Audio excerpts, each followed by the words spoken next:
کیا مدینہ ہے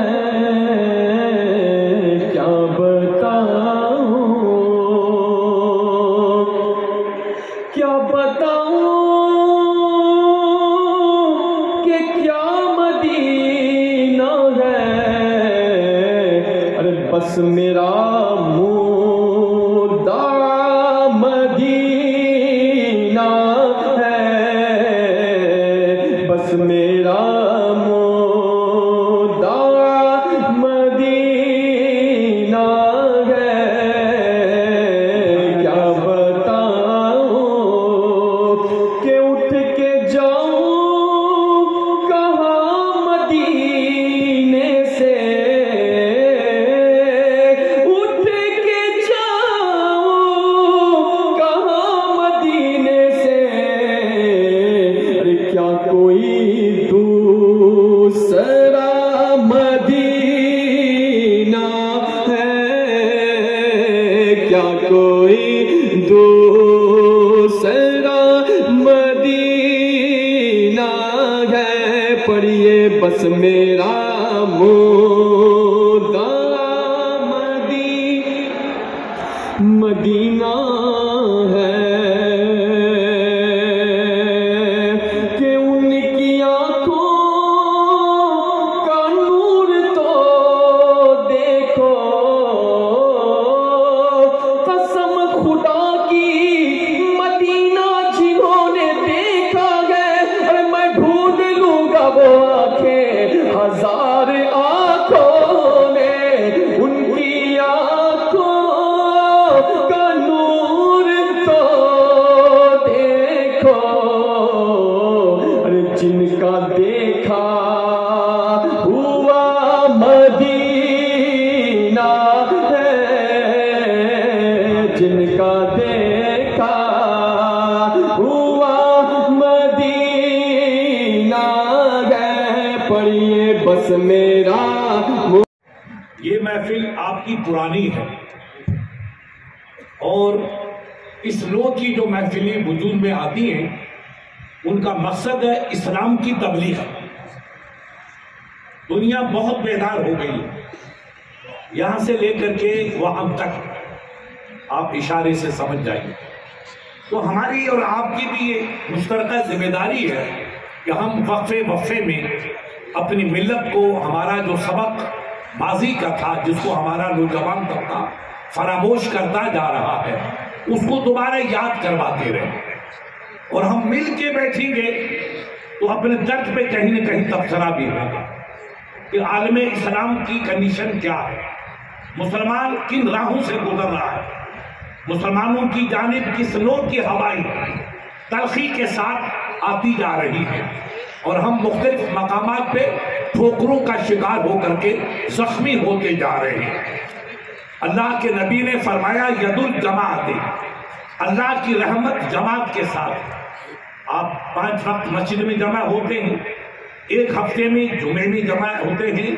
اور سال میں ایک مرتبہ عیدگاہ میں اکٹھے ہوتے یہ تو ہمارا اکٹھا ہونا ایک فکری نہیں بلکہ مذہبی مزاج ہے اور اس قسم کی محفلیں کرنا جو ہمارے بزرگوں کے زمانے سے ماضی سے چلی آ رہی ہے اللہ کے حبیب نے ایسی محفلیں کی اس میں صحابہ کرام بیٹھتے ہیں پھر تابعین کا دور آیا تو تابعین بیٹھتے تھے اللہ کے نبی کا مکہ مکرمہ سے 90 کلومیٹر جانا جا کر کے اہل طائف کو اسلام کا پیغام دینا یہ اسی سلسلے کی ایک پاکیزہ کڑی ہے کہ اسلام کو پھیلانے کے لیے آپ سفر کرو میں جودھپور سے آیا میرے عزیز بریلی شریف سے آئے مولانا مختار صاحب بھی بریلی شریف یو پی سے آئے اور کوئی میرا عزیز آگے بہار سے آیا صدر صاحب اپنے ہوٹل سے آئے اکرم بھائی فلاں بھائی یہ اپنے اپنے مکان سے آئے کیوں تاکہ ہم بیٹھ کر کے دین کے سلسلے میں کچھ غور کریں یاد رکھیے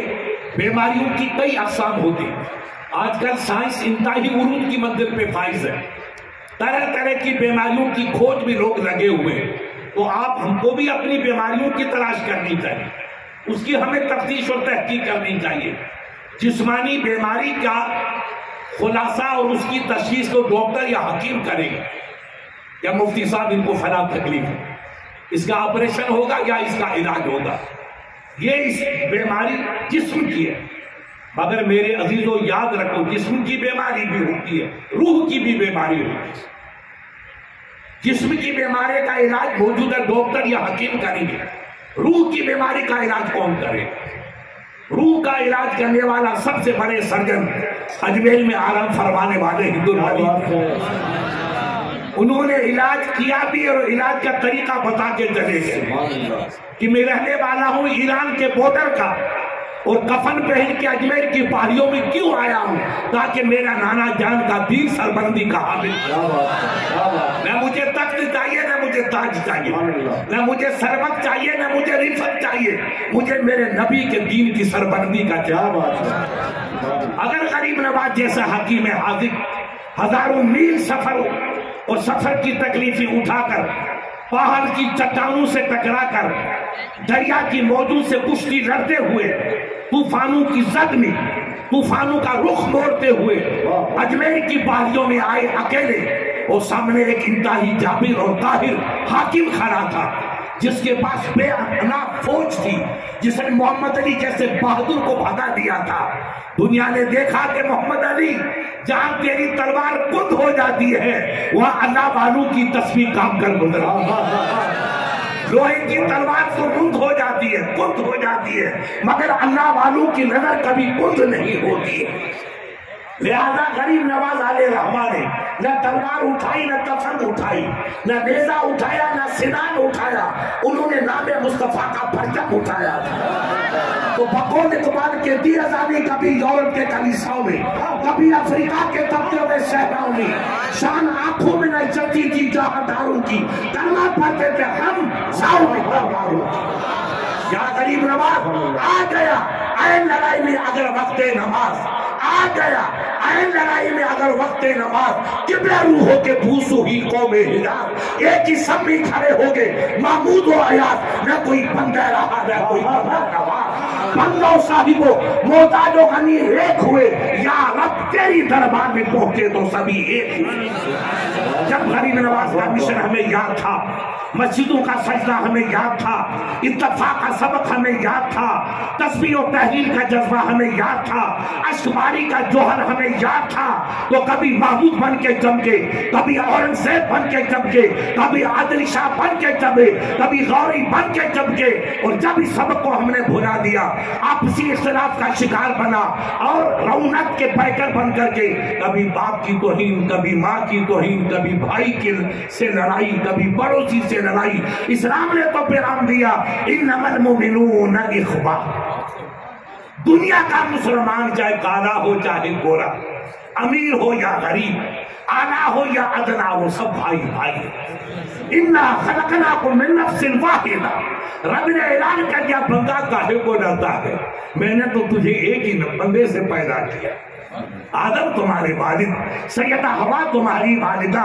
جب باپ ایک ماں ایک تو پھر اختلاف کیوں، انتشار کیوں، یہ بربریت کا مظاہرہ کیوں، یہ تشدد کی آندھیوں کے واقعی نیزہ بازی اور شمشیر زنی کا ماحول کیوں؟ ہم نے اسلام کو نہیں پڑھا، ہم نے اسلام کے سبق کو بھلا دیا، ہم انتشار کے شکار ہو گئے. آج ہماری قومی میں عجیب قسم کا مزاج بن گیا. ہماری مارواڑی میں کہتے ہیں چلا تباہ ہنس کی چال، تو ہنس کی چال بھی چلی گئی اور خود کی چال بھی غریب بھول گئے. ہماری قوم نے اغیار کی تہذیب کو اپنایا، مدینے والے آقا کے فلسفے کو نہیں اپنایا. ہم نے غیروں کی تہذیب، غیروں کا کلچر اپنانے کا مزاج بنایا، تو پٹھانوں کی قوم، مغل قوم، فنا قوم الگ الگ جھوپڑیاں بنا دی. جب احمد شاہ ابدالی ادھر آیا مولانا کے قریب پانی پت کی پہاڑیوں میں، اس کی والدہ 90 برس کی ان کے ساتھ، اتنی بیٹے سے محبت. مغرب کا وقت ہوا، حریہ نے نماز پڑھی، احمد شاہ ابدالی نے بھی نماز پڑھا. خیمے سے باہر نکل کے دیکھا تو حد نظر تک مختلف چراغ جل رہے. تو اس نے اپنے مشیر سے پوچھا این چیز بھائی صاحب یہ کیا ہے، اتنا چراغ، میلوں تک چراغ؟ تو کہا ہاں کیا بنا، یہ اب کھانے کا وقت، روٹیاں بنا رہے. کھانا تیار ہو رہا ہے۔ تو کہا اتنی آگ زنی روشنی کیوں؟ کہا یہ لوگ ایک ساتھ نہیں کھاتے، ہر بندہ اپنے دوسرے بھائی سے الگ کھاتا، اس نے کھانا بنتا بھی الگ ہے، کھاتے بھی الگ، ایک ساتھ کھانا نہیں کھاتے۔ یہ ان کا کلچر ہے اس کمپنی، اس میں کھانا بھی الگ بن رہا ہے اور سینکڑوں نہیں ہزاروں قسم کی جو ہے دیگچیاں پک رہی ہے۔ تو احمد شاہ ابدالی کیونکہ علماء دوست تھا اور علم کا دیوانہ تھا، اس نے کہا فزت برب الکعبہ، رب کی قسم میں کامیاب ہو گیا۔ لوگوں نے کہا جہاں بنا ایسی بیوقوفی، آپ نے قسم کھا لی کہ میں کامیاب ہو گیا۔ 10 لاکھ فوج مرہٹوں کی، سرداروں کی، اور آپ کے پاس مٹھی پر لشکر 27-28 ہزار، کہاں لاکھوں کی تعداد، کہاں گنے چنے لوگ، آپ کیسے ان کا دفاع مقابلہ کریں گے؟ اور کامیابی کا ڈھنکار بجا دیا۔ کہا بے وفادار غلام، جو قوم ایک دسترخوان میں بیٹھ کے کھا نہیں سکتی، وہ ایک پرچم کے نیچے لڑ کے کبھی کامیاب نہیں ہو سکتی۔ اسلام نے کہا سور المومن نجاتن، ایک آدان کہاں نفرت کرتا ہے، اپنے بھائی کے ساتھ کھا، اگر تو بیمار ہے تو اس کے جھوٹے سے اللہ تجھے شفا عطا فرما دے۔ جس مذہب نے بھائی کے ساتھ کھانا، ماں کے ساتھ کھانا، عزیز کے ساتھ کھانا، برادر کے ساتھ کھانے کو شفا کا ذریعہ بنایا، وہ مذہب یکجہتی کا مزاج دیتا ہے، اتفاق کا مزاج دیتا ہے، ایک دوسرے کی قدردانی کا مزاج دیتا ہے، نفرت یا تنفر کا مزاج نہیں دیتا۔ جس قوم کے اندر ایک ساتھ بیٹھ کے کھانے کا سلیقہ نہیں ہے، وہ ایک پرچم کے نیچے رہ کر کے کبھی لڑ کے کامیاب نہیں ہو سکتے۔ انشاءاللہ کامیابی ہماری ہوگی۔ یہ احمد شاہ ابدالی کا پہلا مزاج تھا کہ یہ الگ الگ کھانا پکاتے ہیں تو یہ کامیاب نہیں ہوگی۔ یہ اسلام کا مزاج تھا، لیکن ہم نے اس کو بھلا دیا، ہم ان کی روش پہ چلتے ہیں۔ آج میاں بھائی آپ دیکھو شادی کے موقع پہ اونٹ کی طرح تو کھانا کھاتے ہیں۔ اب یہ ہمارے تمام علماء کرام سے پوچھو کتنی بڑی لذیذ ہے، خدا کی قسم عقل حیران ہے۔ فلسفی شاعر نے صدیوں پہلے کہا تھا کہ کی محمد سے وفا تو نے تو ہم تیرے ہیں، یہ جہاں چیز کیا لوح و قلم تیرے۔ اے وفادار، اگر تو نبی کا غلام ہے تو دنیا بھی تیری، آخرت بھی تیری۔ اگر نبی کا دامن چھوڑ دیا، غیروں کا دامن پکڑا، یہاں موتی کے جوتے ہیں اور وہاں فرشتوں کے جوتے ہیں، کہیں سکون نہیں ملے گا۔ پوچھو وفادار، یہ تو رب کا حکم ہے، نہ پارلیمنٹ کا بیان فیصلہ، نہ مفتی راجستھان کا فتویٰ، نہ سرکار اعلیٰ حضرت کا فتویٰ، نہ سرکار مفتی اعظم ہند علیہ رحمہ کا فتویٰ، نہ صدر الافاضل کا فتویٰ، نہ غوث الورا کا فتویٰ، نہ سرکار ہند الولی کا فتویٰ۔ رب العالمین کا فرمان ہے وما آتاکم الرسول فخذوہ وما نہاکم عنہ فانتہوا۔ یہ میرے غلاموں، جو میرا حبیب دے اسے دل میں بٹھا دو، دل میں جگہ دے دو، وہ جسے نبی روک دے اسے قیامت تک کے لیے باز آ جاؤ۔ یہی اسلام ہے، یہی اسلام کا پاکیزہ ذہن ہے۔ نبی نے جو فرمایا حلال وہ قیامت تک حلال، نبی نے جسے روگردانی فرمائی وہ قیامت تک کے لیے مکروہ یا حرام ہو جائے گا۔ میرے وفاداروں، کس نبی نے ہم سے کہا کہ تم آپس میں دنیا پیدا کرو، آپس میں انتشار پیدا کرو، الگ الگ قبیلے والے بن جاؤ؟ یہ سسودیا ہے، یہ فلاں ہے، یہ بیلم ہے، یہ سندھی ہے، یہ بندی ہے، یہ راجپوت ہے۔ میرا اسلام تو یہ نہیں کہتا ہے۔ ہاں، یہ ہمارا نام حبیب اللہ، کریم اللہ، نسیم اللہ، شریف اللہ، کیوں؟ تاکہ پہچانی کہ حاجی اکرم صاحب یہ ہیں، حاجی امجد یہ ہے، حاجی احمد یہ ہے اور حاجی اشرف یہ۔ نام سے پہچان ہے، اسے قبیلے کی پہچان ہے۔ یہ ہمارا بھائی چوہان ہے، یہ ہمارا بھائی فلاں ہے، یہ بھائی سید ہے، یہ بھائی پٹھان ہے، یہ صرف قبیلہ ہے جس سے پہچان ہے۔ ورنہ ہماری ذات ہزاروں نہیں ہے، ذات ایک ہے کہ جس نے من قال لا الہ الا اللہ فہو مسلم، جس نے کلمہ طیبہ پڑھا وہ سب مسلمان ہیں۔ ان کا نام ایک ہے مسلمان، اس کے سوا دوری کا کوئی تصور نہیں ہے۔ تو جب کلمہ طیبہ پڑھنے والا سب مسلمان ہیں تو ہم یہ دنیا کیوں پیدا کر رہے ہیں، تفریق کیوں پیدا کر رہے ہیں، انتشاری کیفیت کے شکار کیوں ہوتے جا رہے ہیں؟ ہم مل کے رہیں گے تو طوفانوں کا مقابلہ ہوگا۔ رسول اللہ نے صدیوں پہلے فرمایا تھا یسرا ولا تعسرا، بشرا ولا تنفرا وتتابعا۔ اے میرے وفادارو، جاؤ، میں تمہیں حاکم بنا کے بھیجتا ہوں، جج بنا کے بھیجتا ہوں۔ اب 2 صحابہ یمن جا رہے حاکم بن کے اور جج بن کر کے اسلام کی فتوحات کا پرچم لہرانا، اسلام کی تعلیم کو عام کرنا، سلیقے زندگی کو سکھانا، غلط راہوں سے ان کو بچانا، نیک راہ پہ گامزن کرنا، یہ نبی کے صحابہ کا کام تھا۔ ڈیوٹی لگائی، یہاں سے روانہ ہوئے مدینے سے. تو نبی نے آخری وصیت فرمائی جو آج بھی آپ کے ہمارے لیے قیامت تک وہ حرف آخر ہے کہ یاد رکھو جاؤ ضرور اسلام کا پیغام لے کے جاؤ, اسلام کو عام کرو, مگر آسانی کرنا, دشواری پیدا مت کرنا, قدم قدم پہ فتویٰ مت دیتے رہنا یہ بھی حرام, یہ بھی حرام, یہ بھی کافر, یہ بھی کافر. اگر فتوے دیتے رہو گے تو انتشار پھیل جائے گا, بربادیاں آ جائے گی. فتویٰ دینا جو فتوے کا اہل ہے وہی فتویٰ دے گا. تم تو دین کا پیغام کرو, لوگوں کو اسلام کا پیغام دو, بھائی چارگی کا جذبہ سکھاؤ, اتفاق و اتحاد کا درس دو. آسانیاں کرنا, دشواریاں پیدا مت کرنا, نفرت کا مزاج مت دینا, محبت کا جام پلانا اور اتفاق و اتحاد کا دامن تھام کے رکھنا. یہ محبوب کی پاکیزہ تعلیم تھی, رسول اللہ کا فرمان تھا کہ تم مل کے رہنا. جب نبی پاک نے اپنے صحابہ کو ملنے کا پیغام دیا, اتفاق کا پیغام دیا, حالانکہ ان صحابہ میں سے ایک صحابی مدینے کا ہے, ایک یمن کا ہے, ایک کہاں کا ہے, ایک کہاں کے, الگ الگ ہیں, مگر دونوں کو شیر و شکر بنا کے بھیج رہے. تو ہم نے جب کلمہ پڑھا لا الہ الا اللہ محمد رسول اللہ, تو ہم ایک کیوں نہیں ہو سکتے؟ ہم دوئی کا تصور کیوں پیدا کر رہے ہیں؟ ادھر تو چھریاں تیز ہو رہی ہے, ادھر تمام آلات انتہائی چابک دستی کے ساتھ ان کو تیز و تم کیا جا رہا ہے, اور ہم خواب غفلت میں پڑے. انہوں نے کہا مفتی صاحب سے دکھا کے لاؤ. میں نے کہا بیٹا یوپی دور ہے, گجرات دور ہے, قیادت زندہ تو گجرات میں ہوگا. کل گجراتی آپ کی طرح سخی تھے, 4 پیسے غریبوں کو دیتے تھے, ہمارے دین کے ادارے چلتے تھے, ہمارے مخالف کی نظر بڑی نپاس تھی. اس آدمی نے دیکھا کہ پانی بہ رہا ہے, کھیتیاں ہری بھری ہو رہی, اس کی جڑ کاٹ دو, نہ رہے پاس نہ بجے بانسری. لہذا ادھر طوفان چھوٹا کہ جو لکھ پتی تھے صبح کو فقیر ہو گئے, جن کا پانی کا جہاز تھا ان کو کفن بھی نہیں ملا. زمانہ ایسا بدلا ہے کہ پہچانا نہیں جاتا ہے. آپ سورت میں جائیے, بڑودہ میں جائیے, ادھر آگے راجکوٹ میں جائیے, پور بندر میں جائیے, بھاؤ نگر میں جائیے, جن کا پانی کا جہاز تھا مولانا, آج سائیکل ان کے پاس نہیں. کل پانی کے جہاز چلتے تھے, آج سائیکل بھی نہیں ہے. مگرانے کے میرے بھائیوں لبے شربت پڑاؤ, کہ جانوروں کی طرح بال مت رکھو, نبی کے غلام بنو. اللہ نے تمہیں 4 پیسہ دیا, اللہ نے تمہارے پتھر کو سونا بنا دیا.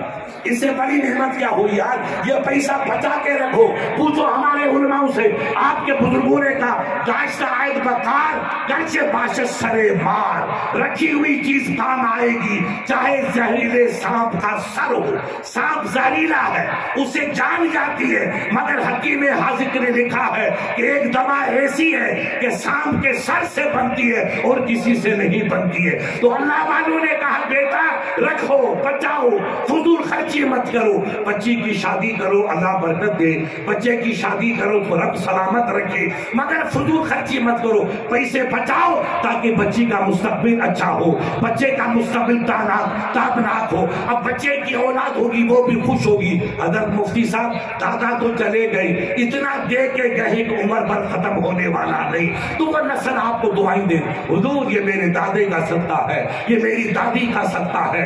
بچانا سیکھو, بچا کے رکھو. ہمارے علماء سے پوچھو, ایک ملک ہے معین الدین صاحب اسپین, جہاں 800 سال مسلمانوں کی حکومت, ہمارے یہاں رہی حکومت 850 سال, اور اسپین میں رہی 800 سال حکومت. 800 سال حکومت کے بعد میری قوم بہک گئی جیسے ہم بہک گئے. کبھی شراب, کبھی کباب, کبھی بد رفتاری, کبھی گج رفتاری, بیماریاں آئی. بیچارے عبداللہ جیسے مجاہد پیدا ہوئے, ان کو سمجھاتے رہے, مگر کہا نہیں یہ تو مولویوں کی باتیں ہیں, ہم مولویوں کی بات نہیں مانیں گے, مایاوتی کی بات مانیں گے. یہ مسلمان قوم کا مزاج بنا. تو قسم تمہاری جوانوں کی, آج اس ملک میں اذان دینے والا بھی کوئی نہیں. وہ مسجد جو مولانا سے پوچھو اس زمانے میں حرم شریف سے بڑی تھی, مسجد حرام سے بڑی, اقصی سے بڑی, مسجد نبوی سے طول و عرض میں بڑی تھی. آج حاجی صاحب وہ مسجد شراب خانہ, مے خانہ, ناچ کا گھر بن چکا. دل کے پھپھولے جل اٹھے سینے کے داغ سے, اس گھر کو آگ لگئی گھر کے چراغ سے. آپ کے بزرگوں نے مسجد بنائی تھی, آپ کے باپ دادوں نے مسجد بنائی تھی.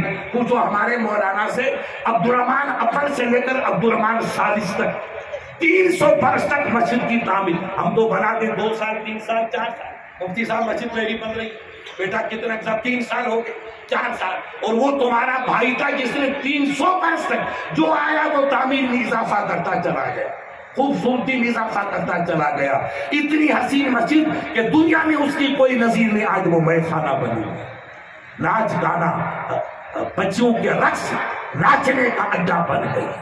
کیا حال ہوگا ان لوگوں کا جنہوں نے اپنی زندگی اس مسجد پہ قربان کی تھی؟ کل تمہاری اس مسجد کا حال کیا ہو؟ آپ بھول رہے ہو زمانے کو؟ زمانہ کس طرح